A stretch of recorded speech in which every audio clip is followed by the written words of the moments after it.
I sat frozen in the armchair by the massive window, where the city lights of Chicago shimmered through the icy December rain. The sprawling mansion was suffocatingly silent, save for the steady ticking of the grandfather clock marking the countdown to something ominous drawing near. I'm Emma Davis, 19 years old, 7 years ago. I was ripped from the orphanage after my birth mother was killed in a horrific car crash on I-90. Back then, people called me lucky for being adopted by the Coleman family.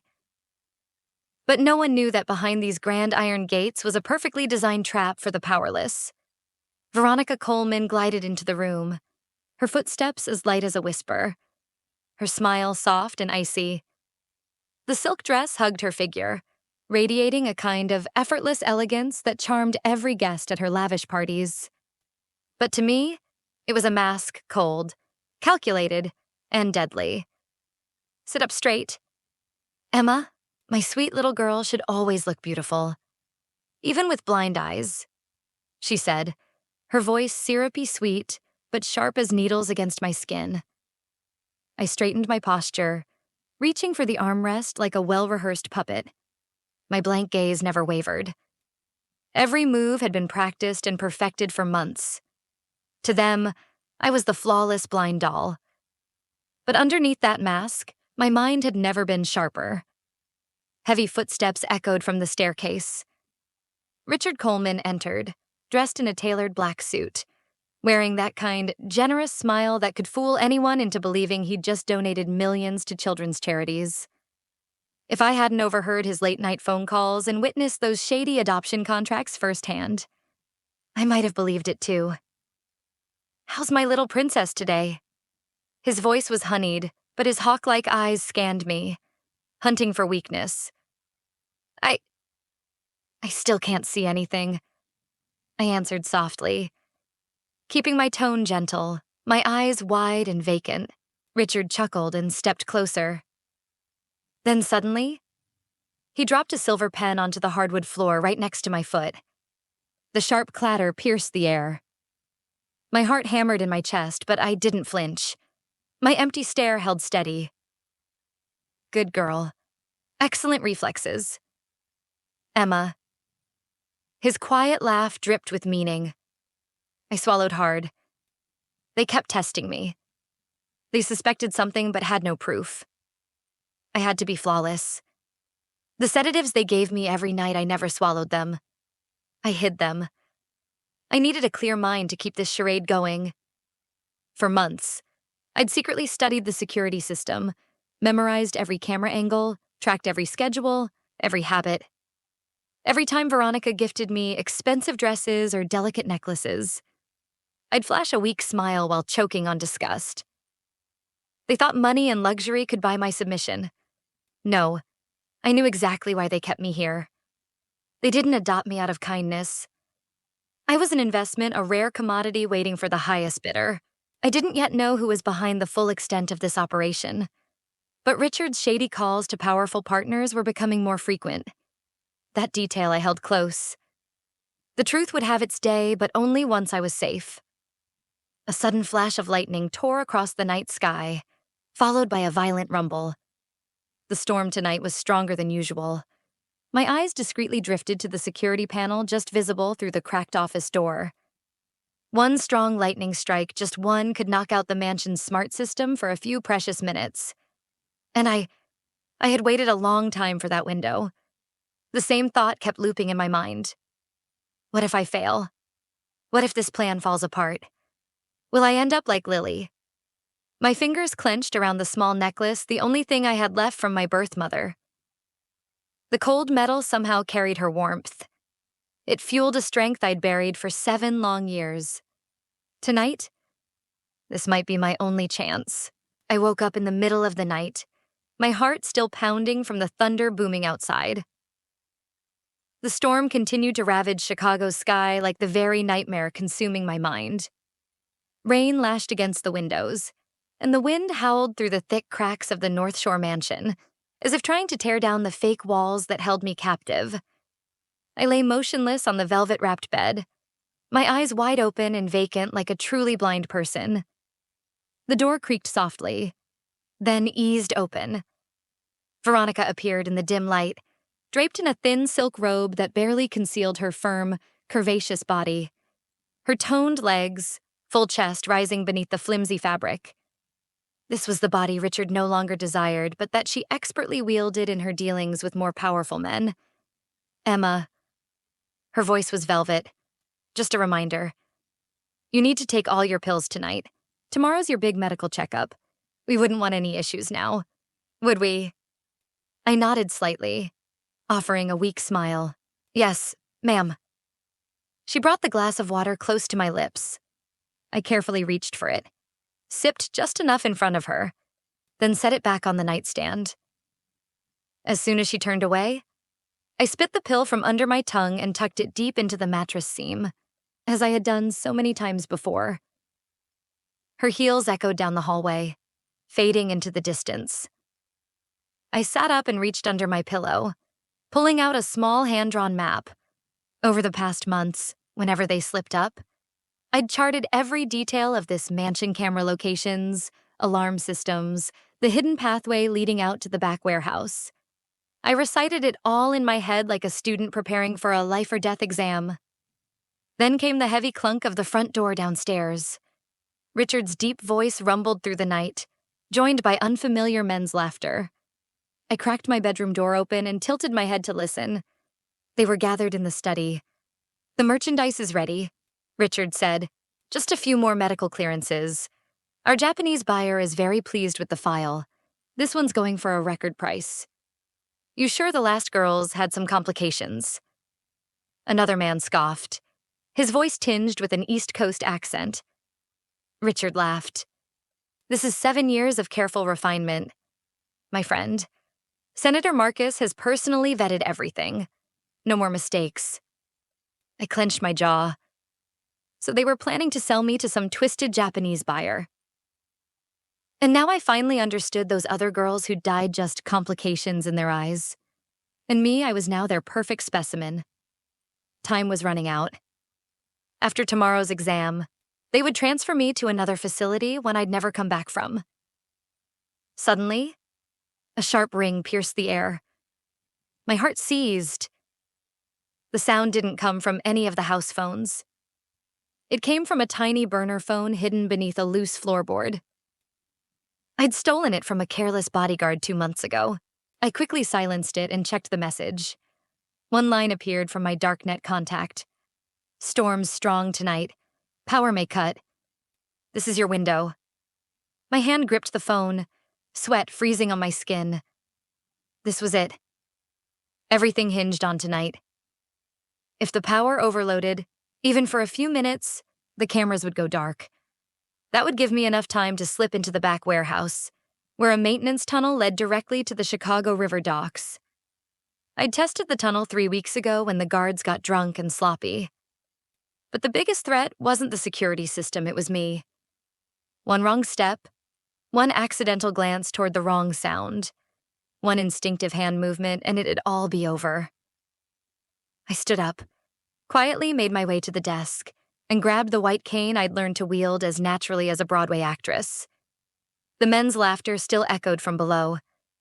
But outside, the storm howled louder than ever. Lightning lit up the sky. Then boom, the mansion's lights snapped off. This was my moment. Darkness swallowed every corner of the mansion.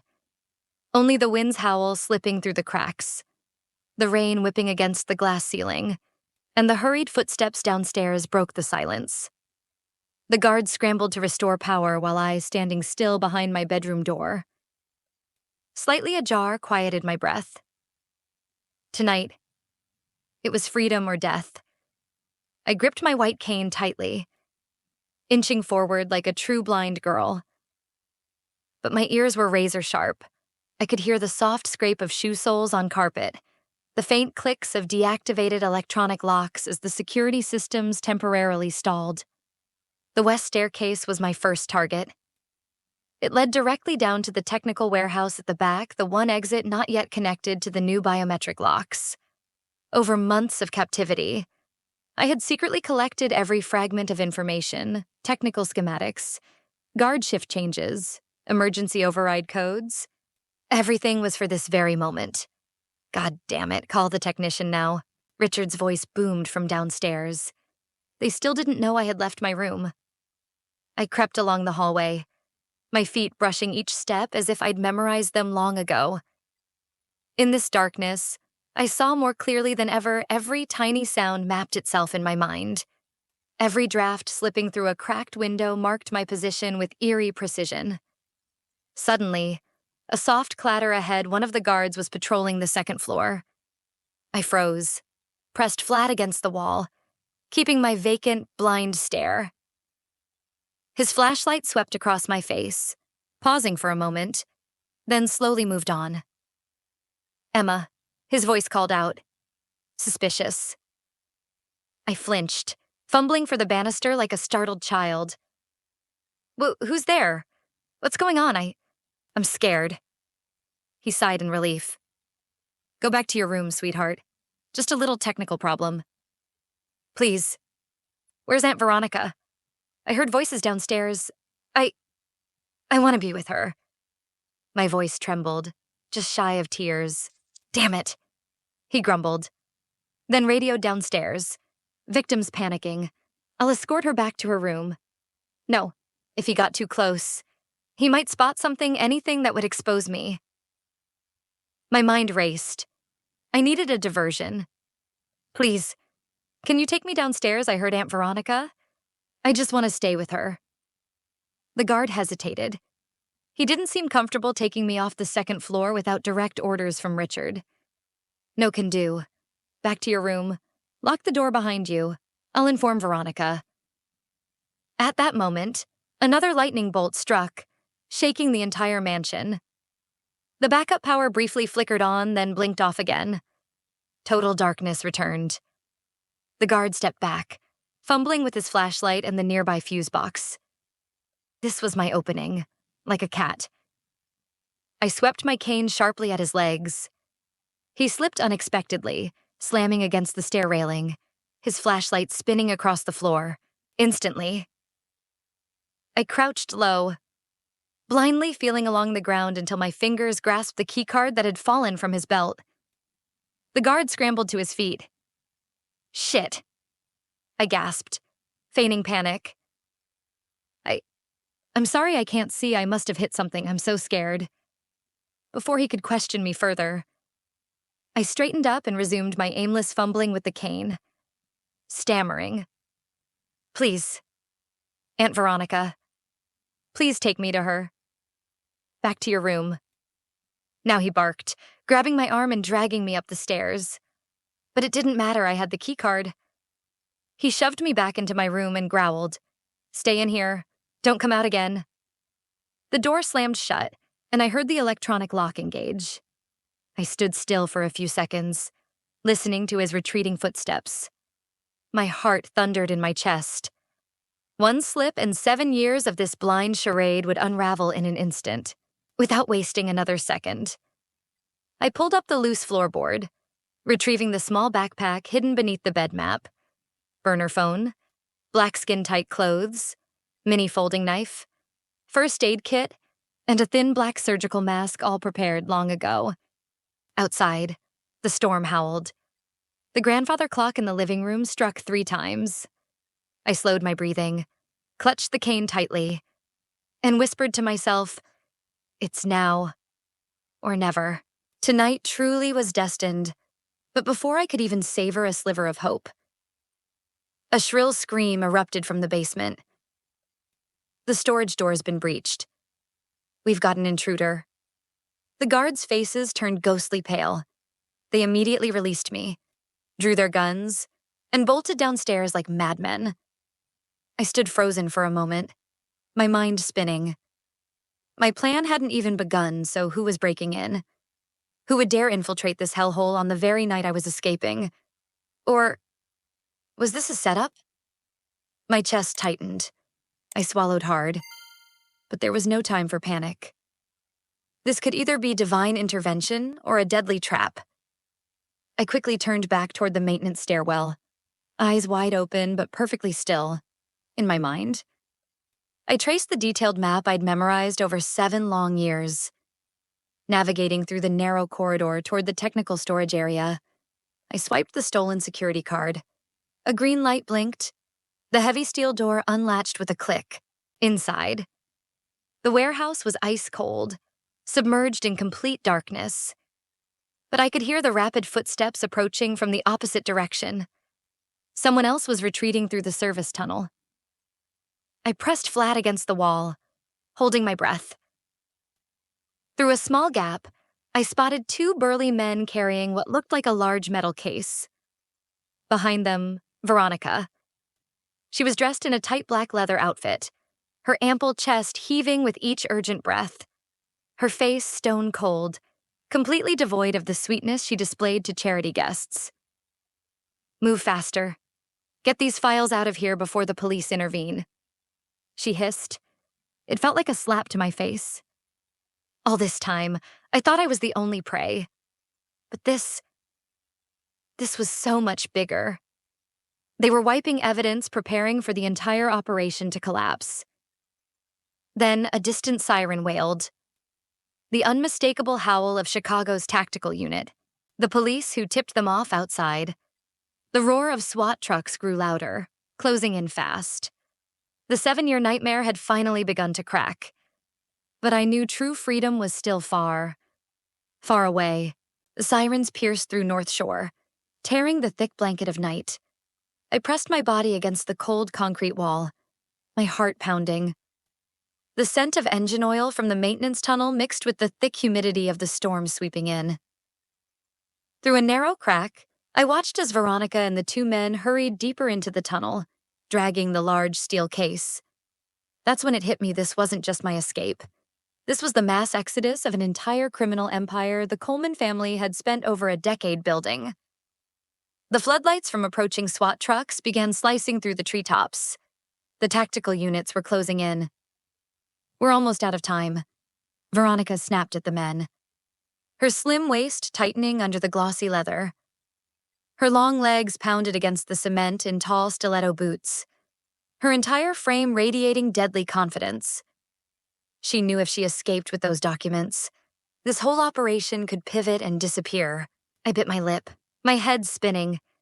I could use the chaos to slip out through the technical escape route, but if they managed to take those files, every shred of evidence on this human trafficking ring would vanish.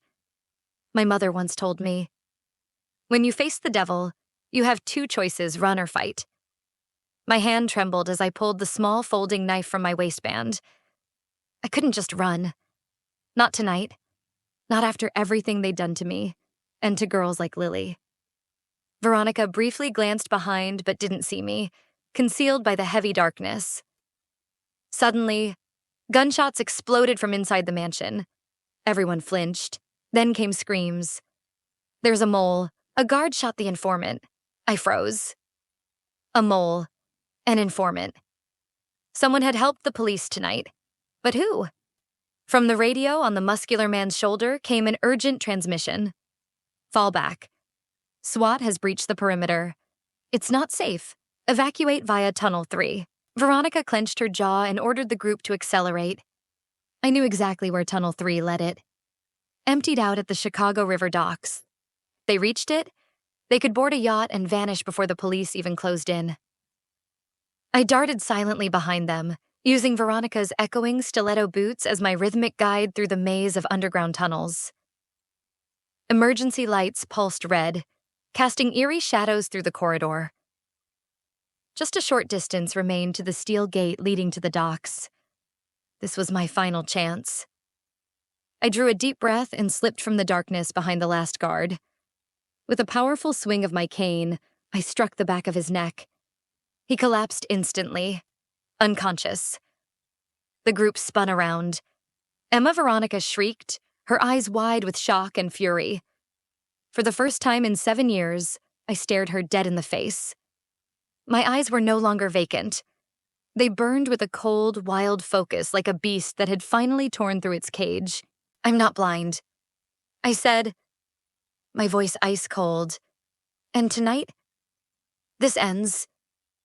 Veronica froze for a beat, then reached under her leather jacket and pulled a small Glock. But I was faster. My blade slashed into her upper arm, sending the gun clattering onto the concrete. "You little bitch," she screamed, but I swept my cane into her groin. Her curvy figure folded and crumpled onto the floor. The two men charged at me. In that instant, every survival instinct forged over 7 years of hell ignited. I rolled beneath the first punch, slicing hard behind the knee of one attacker, collapsing him instantly. The last man was massive. He lunged and seized my throat, lifting me off the ground. My breath choked off, vision blurring. And then bang. A gunshot cracked through the narrow tunnel. The man's grip loosened abruptly.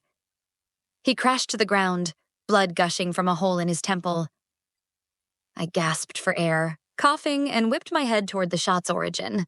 A woman in full SWAT tactical gear stood at the tunnel entrance. Rifle aimed. FBI tactical unit. Stay where you are. You're safe now. The flashlight beamed directly into my eyes, and for the first time in years, I truly saw the light of freedom. But only one question echoed in my mind. How did the FBI know that tonight was the night I'd run? I stared at the woman in front of me. The black tactical suit hugged her athletic frame, the FBI emblem gleaming under the flashing beam of her flashlight. Her chiseled face was sharp, her piercing gray eyes scanning the scene like a lone wolf sizing up scattered prey. "You're Emma Davis, correct?" She lowered her weapon, her voice sharp as a blade. I nodded weakly, my throat dry. "How did you know I was here?" The agent stepped closer, and for a brief moment, something flickered in her eyes, something beyond official duty. "I'm Special Agent Natalie Reyes, FBI Chicago. I've been tracking the Coleman family for almost 3 years, but it's because of you that we finally had grounds to strike tonight." I tightened my grip on the cane still clutched in my hand, suspicion gnawing at me. "Because of me, I never contacted the FBI. Who tipped you off?" Natalie smirked faintly. "The informant was someone very close to you." I frowned. Close who for 7 years? I'd been completely isolated. No one was close to me except... Suddenly, hurried footsteps echoed behind her. Another SWAT unit stormed in from the far end of the tunnel, flooding the underground chamber with blinding white light. Before I could process it, a figure emerged behind Natalie. A chill ran down my spine. It was Alex Coleman, the only son of the Coleman family. The one I had always thought was the least dangerous, indifferent, harmless. The one who, for years, would quietly glance at me from afar, sometimes seemingly wanting to help, but always staying silent. "Alex," I nearly screamed. It's you." Alex raised both hands toward the SWAT team in surrender, but his eyes locked on mine, voice trembling. "I'm sorry. Emma." I had no other choice. I stood frozen as pieces of the puzzle began rewinding through my mind. The times he secretly snuck me food during my days locked up, the moments he looked like he wanted to say something but walked away instead. The nights I caught him eavesdropping on Richard's shady meetings. Natalie continued, her voice calm and razor sharp.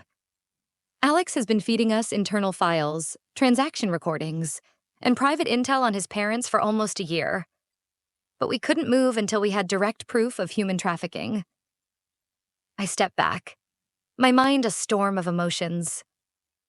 "So, everything I've done all these years pretending to be blind, planning my escape, it was part of your plan?" Natalie shook her head. "No.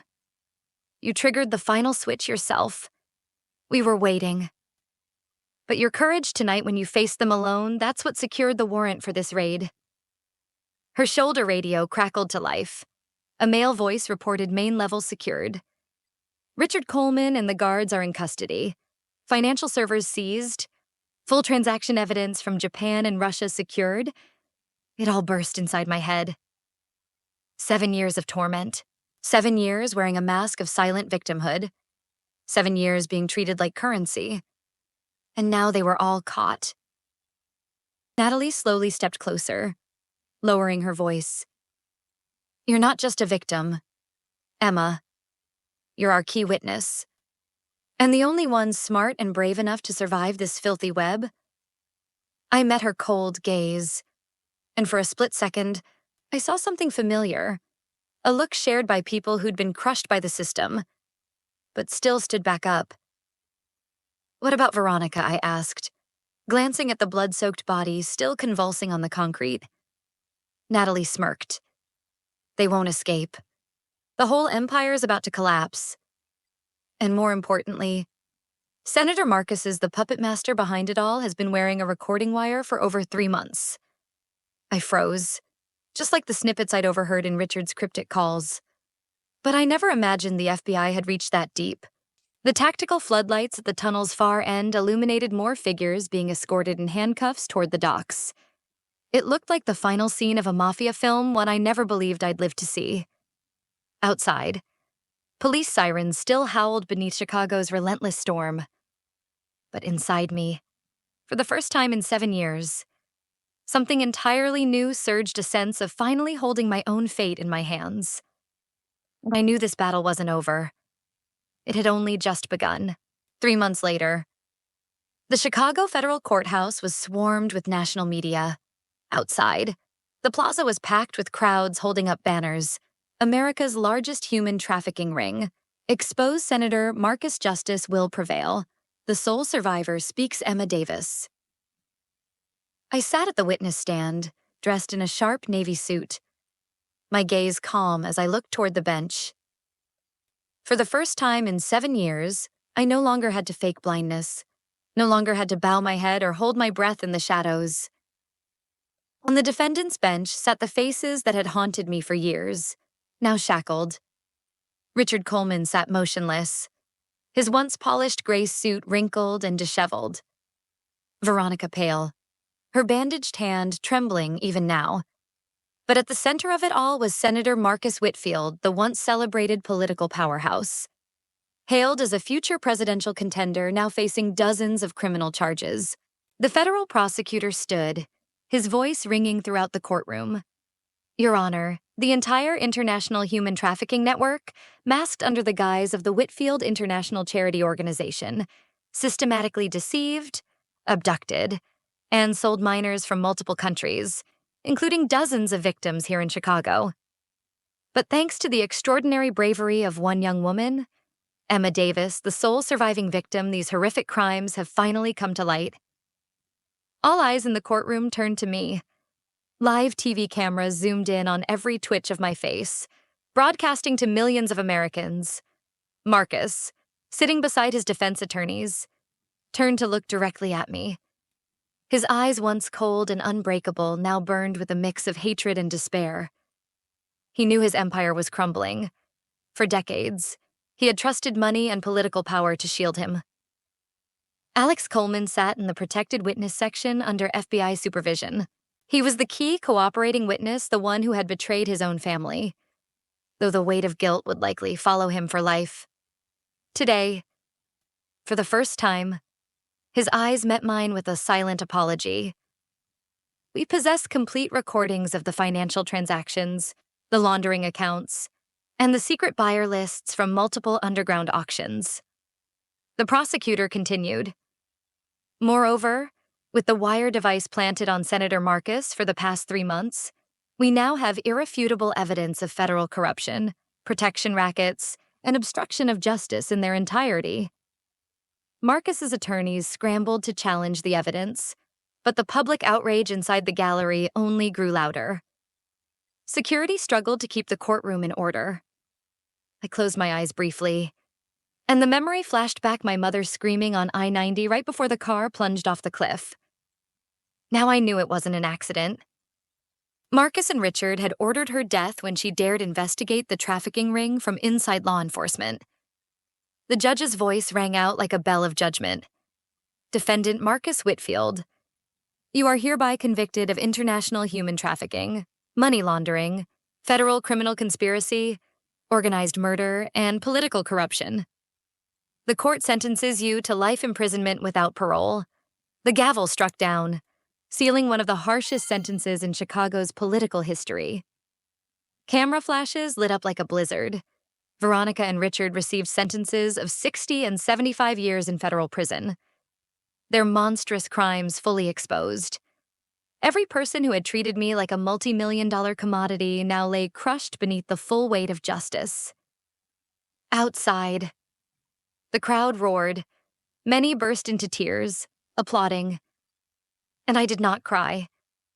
I simply clutched the silver necklace that had once belonged to my mother and whispered, "I did it, Mom." After the trial, in a secured FBI waiting room, Agent Natalie Reyes approached me. She was no longer in tactical gear, but a simple white blouse, her sharp eyes calm but penetrating. "Have you thought about what you'll do next?" Natalie asked. I exhaled, glancing out the large window, the Chicago sky remarkably clear. "I don't know. But I know one thing for sure: I won't be anyone's victim ever again. And I want to work for you." Natalie's lips curled into a faint smile, her eyes glinting. Survived 7 years in hell. Took down Chicago's biggest underground mafia single-handedly. The FBI won't say no. I stood and walked confidently into the hallway. The FBI emblem reflected my silhouette across the polished marble floor. For the first time in my life, my steps no longer trembled. The nightmare was over, but my journey was only beginning.